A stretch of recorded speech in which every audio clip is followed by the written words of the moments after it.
7 de la mañana con 49 minutos, 7:49 minutos. Saludamos con nuestro primer invitado. Nos acompaña vía telemática el economista Marco Flores, secretario ejecutivo del Foro de Economía y Finanzas Públicas, exministro de Finanzas, analista económico.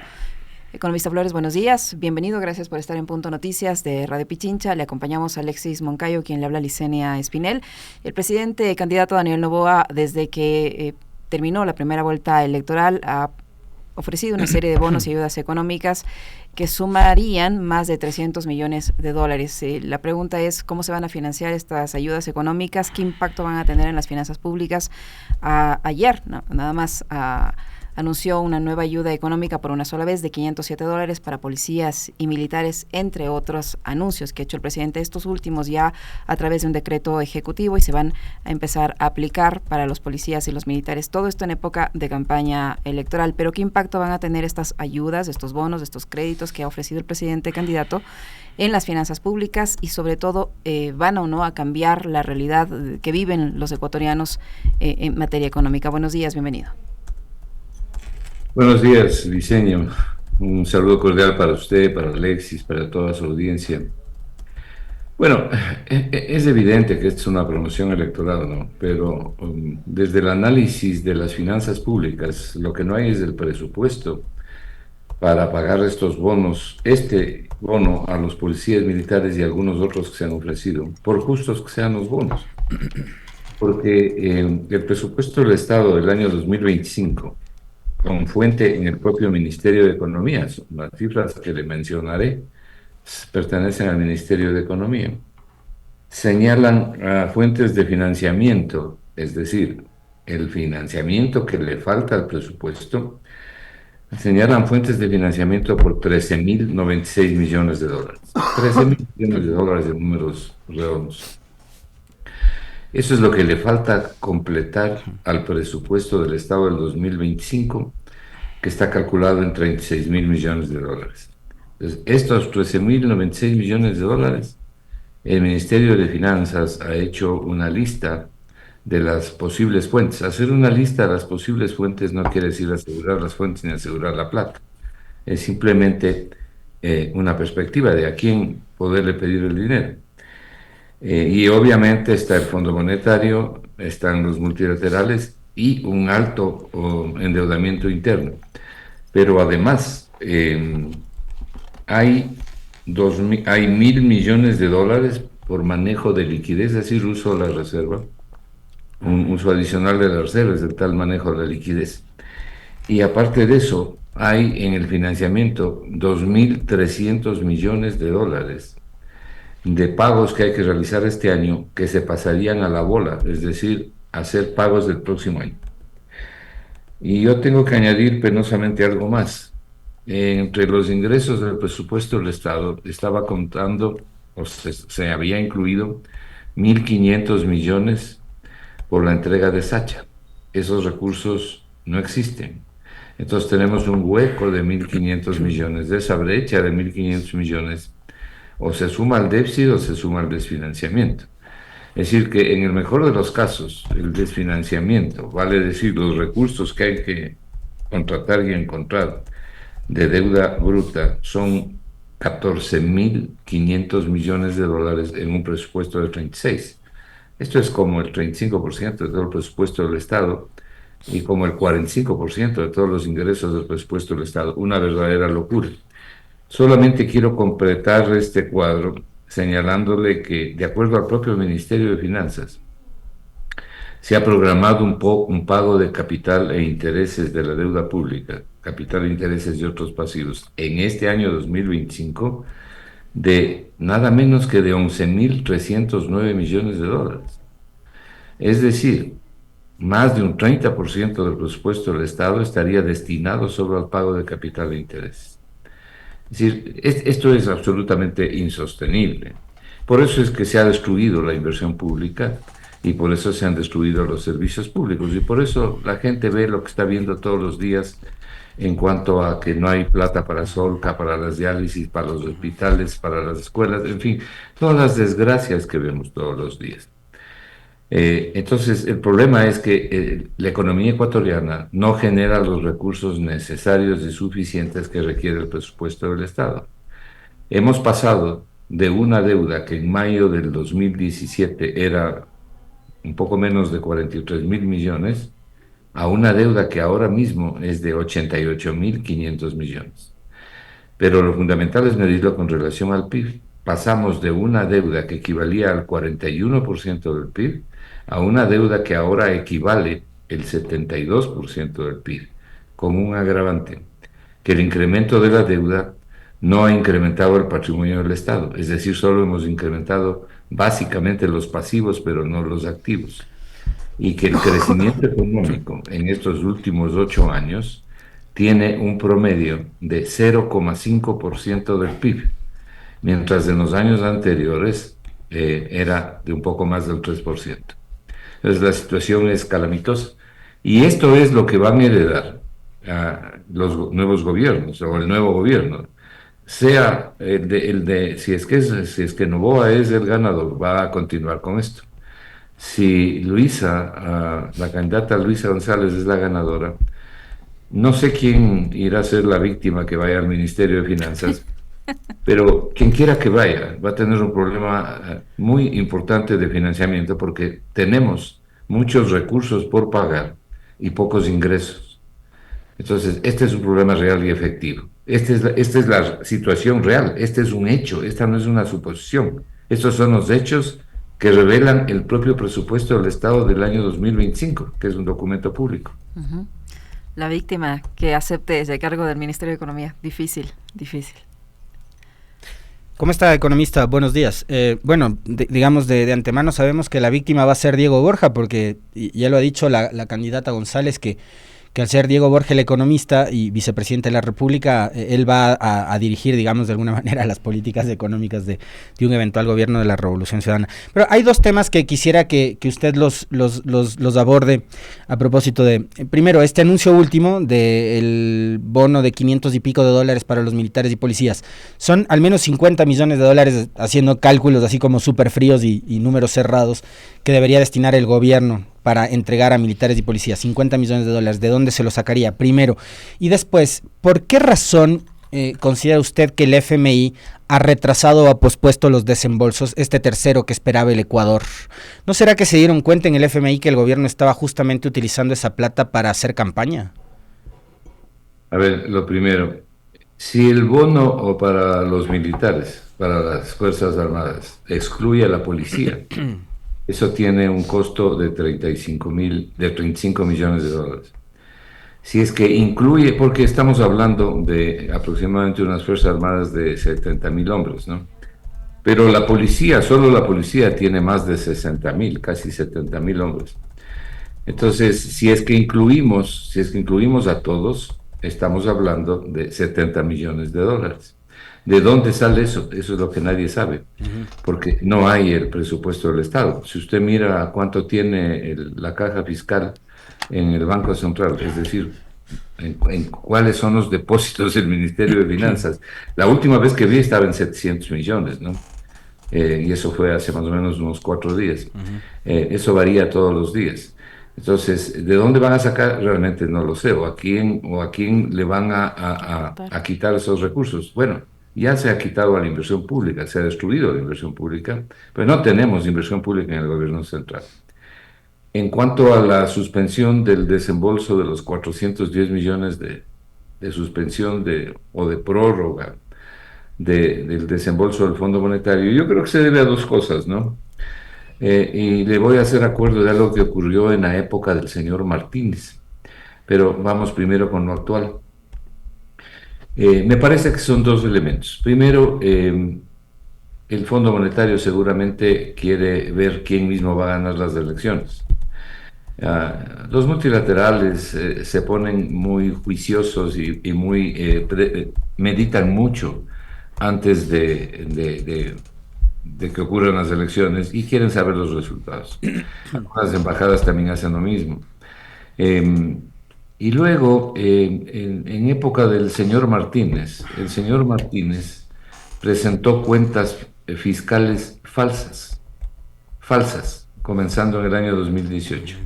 Y el Fondo Monetario no solo que suspendió los desembolsos, sino que dio por terminado el acuerdo con el Ecuador. Si usted revisa la información de Martínez llegó al Ministerio de Finanzas en mayo del 2018. Si usted revisa la información de finales del 2018 y comienzos del 2019, encontrará todos los titulares por los cuales el Fondo Monetario no solo suspendió los desembolsos, sino que canceló el acuerdo con el Ecuador. Acá es evidente que el Fondo Monetario sabe que estos 408, que estos $400 que se destinan a 80.000 jóvenes, ese dinero solamente podría haber sido utilizado de recursos que ingresaron a la caja fiscal. Y el Fondo Monetario en diciembre pasado, o hasta diciembre pasado, realizó ya un desembolso. Realizó 1.500 millones en el año pasado en realidad, y le tocaba realizar 410 millones de este año. Entonces es fácilmente previsible que no quiere que los recursos se destinen a gasto corriente. Esto es gasto corriente a la vena, ¿no? Economista, durante el debate presidencial se habló mucho del tema de la dolarización. Nuevamente, igual que en todas las campañas electorales anteriores, se toma el tema y se lo pone como el fantasma, como el cuco, para sembrar miedo en la población respecto a una supuesta desdolarización. Sí se ha hablado mucho del tema, pero vale la pena que una persona como usted, que tiene conocimiento en la materia, le explique a los ecuatorianos si eso es posible o no es posible en las actuales circunstancias. ¿Quién está tratando de desdolarizar o de afectar, en este caso, la dolarización? Nadie. Es absolutamente mentira. Pero además, técnicamente, la mentira se vuelve mucho más contundente. Primero, nadie ha propuesto semejante disparate. Nadie. Aquí ha habido un linchamiento mediático a una asambleísta de manera injusta. Primero, es una asambleísta inteligente. Yo lo he escuchado en varias entrevistas y me parece una asambleísta inteligente. Y jamás hizo ninguna invitación a desdolarizar ni ninguna tontería de ese tipo. Lo que ocurre es que la dolarización o la desdolarización y la moneda electrónica se constituyen en las viejas confiables en las campañas electorales.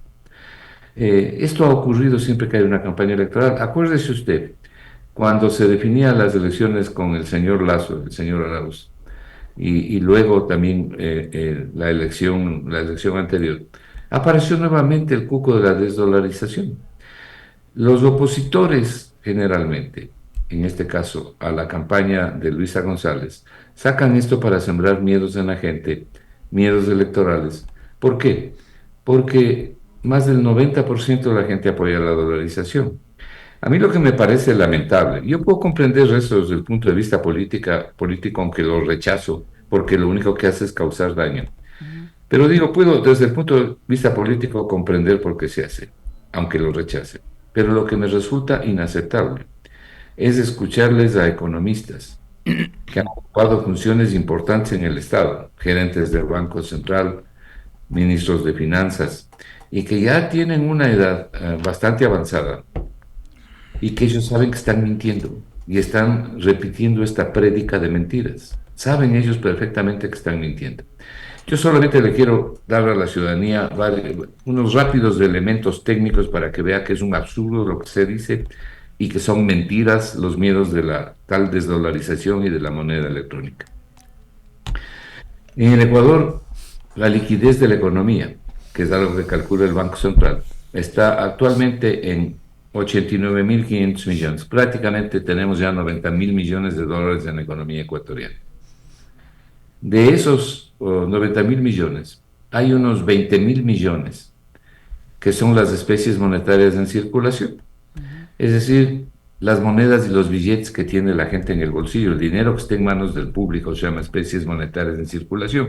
Lo que usted tiene en el bolsillo, lo que tiene debajo del colchón, lo que no está en las instituciones financieras son especies monetarias en circulación. Eso son más o menos unos 20.000 millones, incluyendo el valor de esas fichas que inventó el Ecuador en el año 2000, que dice 5 centavos, 10 centavos, 15 centavos, pero que no dice de ninguna moneda. Son fichas para dar los cambios por falta de sueltos, como decimos aquí en el Ecuador.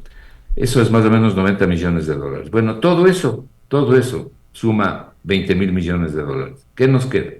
Nos queda 70.000 millones de dólares en manos de las instituciones financieras.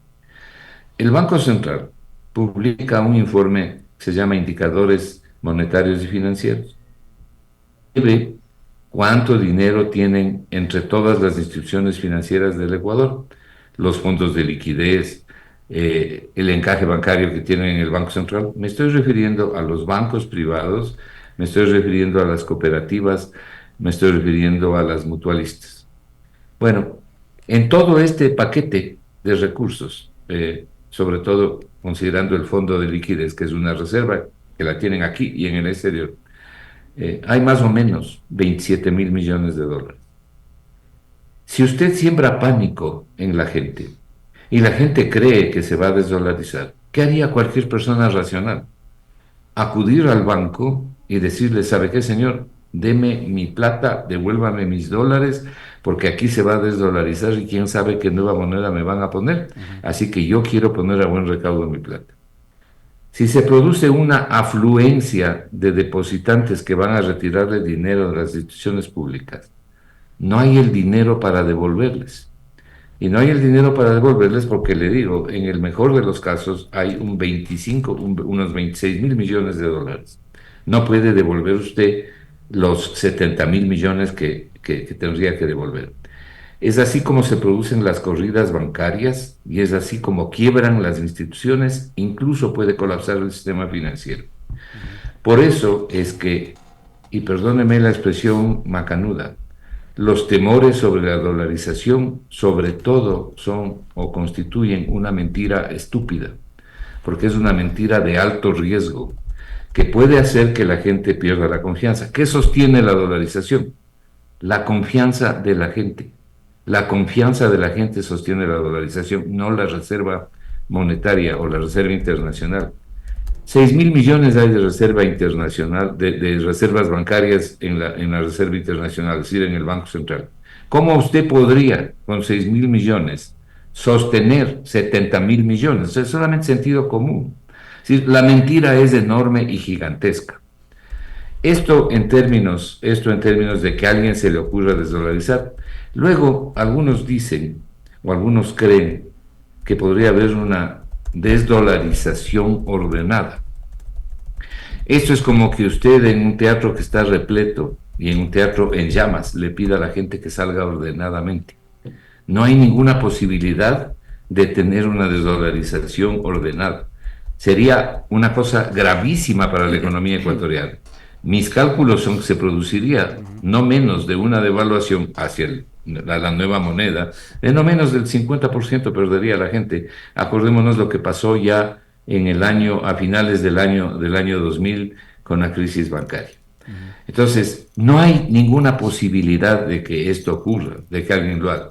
El otro factor importante para sostener la dolarización son los flujos de recursos que ingresan al Ecuador y que salen. El Ecuador requiere tener flujos positivos, que entre más dinero de lo que sale. Esos flujos usted los mide en un periodo de tiempo razonable, ¿no? Porque los flujos son cambiantes. Hoy pueden ser negativos, mañana positivos, en una semana lo mismo, pero la tendencia del año. Y el Ecuador no tiene problema. Y no ha tenido problema desde hace 25 años. Yo le puedo garantizar a usted, y llevo estudiando economía toda la vida, yo le puedo garantizar a usted que nadie va a desdolarizar nada, ni que va a haber ninguna desdolarización en el Ecuador. Y respecto de la nueva moneda electrónica, ¿quién ha propuesto ninguna nueva moneda electrónica? Mire, en el mundo por lo menos 40 bancos centrales tienen moneda electrónica. Yo no creo que el Ecuador deba inmiscuirse, adentrarse en una moneda electrónica, el Banco Central. Es más, nadie lo ha propuesto, nadie ha dicho semejante tontería. ¿Y sabe por qué? Porque el señor John Maynard Keynes, que fue el que cambió la economía del mundo en el siglo pasado y permitió salir de la Gran Depresión, y nos dio la receta enseñándonos que la principal fuerza que tiene la economía es la demanda, se pasó buena parte de su vida indicando que algo crucial en la economía son las expectativas. Y por eso decimos que al final del día, la buena economía es el buen manejo de las expectativas. Las expectativas que hay en el Ecuador para ese tipo de monedas, para ese tipo de acciones, son funestas. Entonces, un ministro de Finanzas que tenga 2 neuronas en la cabeza no podría adentrarse en semejante barbaridad. No podría hacerlo. No sé quién será, si va a mantener Noboa al mismo ministro de Finanzas si es que él gana, o no sé quién será el ministro de Finanzas de Luisa. Pero no creo que a nadie se le ocurra semejante barbaridad por las razones que le acabo de decir. Es decir, no existe posibilidad alguna de esto. Entonces dicen, mire lo que dicen los neoliberales criollos, tenemos que defender la dolarización, dicen. ¿Y cómo van a defender la dolarización? ¿Cómo van? La dolarización no necesita que le defiendan. Por último, quiero señalar simplemente una de las cosas que ahora están negando. Mire, en el año 2023, la Reserva Monetaria Internacional, en enero, simplemente es cuestión de revisar las estadísticas del Banco Central, y yo sí lo hago para poder hablar. En el mes de enero del año 2023, la Reserva Internacional era, más o menos, números redondos, más o menos, un poco más de 9.000 millones de dólares. En diciembre del año 2023, es decir, un mes más tarde de la posesión del señor Noboa, la Reserva Internacional se redujo a la mitad. Se bajaron el 50% de la reserva. Bajaron a 4.500 millones, que fue el saldo. ¿Qué ocurrió? El señor Lasso sacó de la Reserva Internacional, el gobierno del señor Lasso, vía convenios de liquidez, aproximadamente 3.300 millones de dólares. Y el señor Noboa, en ese mes de 8 días, él llegó en finales de noviembre, hasta noviembre del 2023, hasta diciembre del 2023, el ministro de Finanzas, el señor Noboa, hizo otros convenios de liquidez y también debitó de las instituciones públicas unos 1.200, 1.300 millones de dólares. Entre los dos, sacaron de la Reserva Internacional 4.500 millones de dólares. Solamente a Petroecuador le debitaron 1.900 millones. A Selec le debitaron 480 millones. Ahí usted ya tiene 2.500 millones. Y el resto debitaron de todas las instituciones del sector público y fundamentalmente del gobierno central. Entonces, la pregunta es, ¿qué pasó con la dolarización? Nada. Porque la Reserva Internacional no es ni puede ser la que sostiene la dolarización. La dolarización es una medida monetaria que elimina el riesgo cambiario. De hecho, el Ecuador moneda, ¿verdad?, desde hace 25 años. Entonces, no tiene riesgo cambiario. Pero algo más, Alexis y Liceña. Cuando el Ecuador tenía dólares y tenía la máquina de hacer billetes, cuando el Ecuador no tenía dólares y tenía sucres, y tenía la máquina de hacer sucres, los importadores, cuando querían importar lo que quiera que importaban del exterior, venían con sus sucres al Banco Central y sacaban dólares de lo que en esa época se llamaba la Reserva Monetaria. Entonces la Reserva Monetaria sufría. Y evidentemente cuando ingresaban dólares al país, la Reserva Monetaria se ampliaba. Hoy en día usted no tiene que hacer eso. ¿Y por qué no tiene que hacer eso? Porque los importadores bailan con su propio pañuelo. Ellos realizan las importaciones con su propia plata, que la tienen en bancos nacionales, en bancos del exterior, o que se financian mediante diferentes mecanismos de financiamientos nacionales y extranjeros. No sufre entonces ese débito que tenía antes la Reserva Internacional. Pero la Reserva Internacional es importante porque de ahí salen los recursos para pagar, por ejemplo, esta barbaridad que tenemos que pagar de deuda pública, de deuda externa. De ahí salen los recursos para importar los combustibles que importa el Ecuador y todas las importaciones oficiales. Entonces, no es que la Reserva Internacional no sirve para nada. Concluyo diciéndole algo. Mire, yo creo que el Ecuador podría tomar una parte prudencial de la Reserva Internacional, pero no en este momento. ¿Y por qué le digo no en este momento? Porque existen muy malas expectativas. Y por mi formación económica, yo no tomaría medidas que vayan contra la expectativa de la gente del sector privado. Primero, como se dice aquí en la sierra, hay que esperar que se asiente el polvo y que los empresarios, la gente, la comunidad vea que las medidas van en la dirección correcta y que nadie está haciendo tonterías. Y que los anuncios de los escribas y los fariseos de la economía que hay en el Ecuador fueron solamente mentiras. De manera que la gente esté tranquila, porque no va a pasar nada de lo que le están diciendo. El problema de la economía es otro y es bastante serio.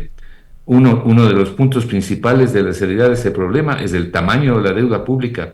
el tamaño del capital y los intereses que hay que pagar, la falta de crecimiento económico que tiene el Ecuador, el hecho sustantivo de que tenemos una economía estancada. En este año seguramente vamos a tener un rebote económico, pero no un crecimiento económico, y son cosas totalmente diferentes.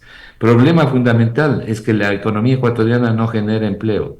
Tenemos 67% de la fuerza laboral desempleada y subempleada, y me refiero a la fuerza laboral residente, sin contar a los migrantes que ya se han ido y que en los últimos 4 años suman un promedio de 100.000 adicionales cada año, es decir, 400.000 más se han ido. Esos son los problemas sustantivos.